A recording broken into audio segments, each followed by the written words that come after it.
यहाँ आपको बताएं कि लेवल प्लेइंग फील्ड की फराहमी के लिए तहरीक इंसाफ ने इलेक्शन कमीशन से रुजू कर लिया है। दरखास्त में क्या मौक़िफ़ अपनाया गया है, जानेंगे डॉन न्यूज़ के नुमाइंदे इरफान सदुज़ई से। इरफान, बताइएगा आप।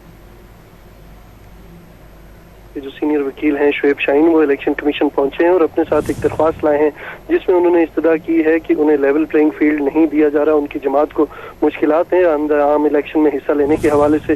बिलखुसूस उन्होंने जो अभी कागजात नामजदगी जमा करवाने के हवाले से और जो कागजात नामजदगी का इजरा था उसके हवाले से उन्होंने शिकायत की है कि उनके जो उम्मीदवार हैं कई मकामात ऐसे हैं जहाँ पे उन्हें कागजात नामजदगी नहीं दिए गए और बहुत सारी जगहों पे जो रिटर्निंग ऑफिसर और डिस्ट्रिक्ट रिटर्निंग ऑफिसर्स हैं उन्होंने कागजात नामजदगी लेने से इनकार कर दिया है।